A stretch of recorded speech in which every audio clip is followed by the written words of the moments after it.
Boys and girls, hello. This is a true story that happened about 100 years ago. A boy named Marvin. Here I go. Marvin of the Great North Woods. After his great Aunt Sadie died of the influenza, Marvin's mother and father decided to send him away from the city to keep him safe. Marvin heard them talk it over with Uncle Moishe and Aunt Giza one night as he sat hidden on the stairs. How will he get along in a logging camp? A boy of 10, all by himself, asked Aunt Giza. I want him to live to be a man, said Mama quietly. He must go. But Marvin's very small for his age, said Uncle Moishe. He won't even be able to lift a saw. Marvin glowered and huddled closer to the wall. He's got a head for numbers. He'll keep the books, said Papa. Marvin knew that he was good at math in school. But a logging camp? I've already talked to my friend Mr. Murray at the camp up north, Papa continued. Marvin should go right away. The next day, Marvin's mother cut down an old overcoat of Papa's and lined it with scraps of beaver fur. From the scraps of the scraps, she lined Marvin's cap and made ear flaps. Marvin turned to his mother. Mama, I don't even know how to speak French. You said most of the men who work there are French-Canadian, except for Mr. Murray. You just say bonjour. Bonjour, Marvin repeated. It means hello, Mama said. You'll learn the rest, like your father and I did when we came from Russia. Your mother's right, said Papa. Look, we are living proof. When we came here, not a word of English, just Russian and Yiddish. Now look at us. We talk English to all our children. I talk English to my boss. We sing in English. We make jokes in English. Marvin hoped his father wouldn't tell the chicken joke. It was a dumb joke.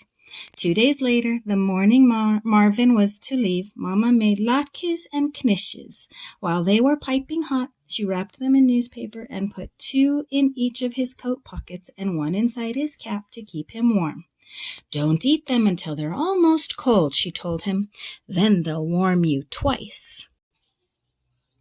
At the train station, Papa handed Marvin the skis he had made for his son's 6th birthday. Papa, I've never skied in the country before, Marvin said anxiously. You've skied in the city, up and down every hill in Duluth, and there are many. How far do I have to ski? 5 miles, remember? It's all flat. You'll go like a shot. The train pulled out of the station, and the glass grew foggy with Marvin's breath as he said soft goodbyes through the window. Would his family be all right until he came home in the spring? He wished he could take his sisters to the logging camp to keep them safe from the influenza, too. He saw them all there on the platform. Mama, Papa, his 2 big sisters, his 2 little sisters, bundled in their coats, waving. As the train moved away, the sisters blurred into the big ones. The big sisters blended into Papa and Mama. They were all one bundle, waving goodbye to him. Marvin, alone on the train, going far, far away to the Great North Woods. Marvin ate his first latke when the train stopped in Floodwood. It was almost cold. An hour passed, and Marvin ate another latke, then another. Outside, the land stretched white until it reached the trees. The dark band of the forest rested on the horizon as the train sped through the white world of the north. Almost 5 hours later, in Bemidji, Minnesota, Marvin stood alone on the platform as the train rolled away. Beyond the depot, a road ran straight and flat to where the white landscape met the forest. Marvin felt small, very small, and the road looked like it went on forever. He thought of the big, waving bundle on the train platform back in Duluth. What were they doing now? His sisters, his mother, his father? It was too cold to stand still, so Marvin ate the knish in his cap, slapped his cap back on his head, strapped on his skis, and started for the shadowy thread on the horizon. His father had told him that 5 miles down the road, Mr. Murray, a very big man with a handsome waxed mustache, would be waiting for him. Should the light be? The way was flat and the snow was well packed. Marvin thought that if he kept up a good pace, he would reach the camp just before sunset. The thin thread of the forest thickened to a dark ribbon. Soon he could smell the sharp green fragrance of freshly cut timber. And soon after that he spotted a speck in the distance. The speck grew into a smudge, and before long the smudge wore a muffler and a fur hat.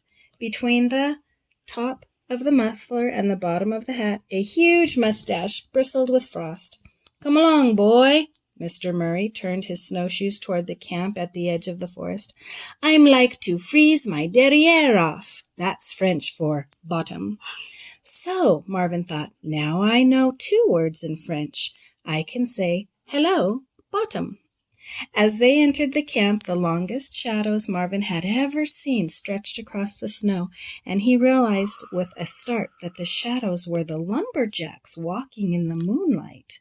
He could smell hay and manure and saw the silhouettes of horses stomping in a snowy corral. From a nearby log building he heard the lively squeaks of a fiddle. It seemed for a moment as if the horses were keeping time to the music. Mr. Murray must have thought the same. "You want to watch the horses dance? Or the jacks?" he laughed. "Ha ha, come along, we'll take a look." Mr. Murray. When they entered the building, the long shadows from the yard suddenly sprung to life. Marven stared. Immense men with long beards and wild hair were jumping around to the fiddlers' tunes, like a pack of frantic grizzly bears. They were the biggest and wildest men Marven had ever seen. Marven could have watched the dancing all night, but Mr. Murray said, "Come on, Marven, we start early in the morning. I'll show you where you'll be living." Mr. Murray took Marven to the small office where he would work and sleep. In Duluth, Marven had to share a bedroom with his 2 younger sisters and all their dolls and toys, but this room was his, all his, and he liked it. A bed with a bearskin on it sat across from the stove. Nearby, wood was stacked neatly. The big desk had cubby holes for papers, envelopes, glue pots, and blotter strips. And on the desk there were blocks of paper and a big black ledger. There were pencils in a blue glass jar as well as an inkwell. Marven hoped that somewhere there was a very good pen, a fountain pen. "In addition to keeping the payroll," Mr. Murray said, "you have another job. The first bell in the morning is at 4 o'clock, second bell at 4:15, third bell is at 4:20. By 4:25, if any jack is still in the sack, he's en retard, late. So you, son, are the 4th bell. Starting tomorrow, you go into the bunkhouse and wake les en retards." "How?" "You tap them on the shoulder, give them a shake, scream in their ear if you have to." Then Mr. Murray said good night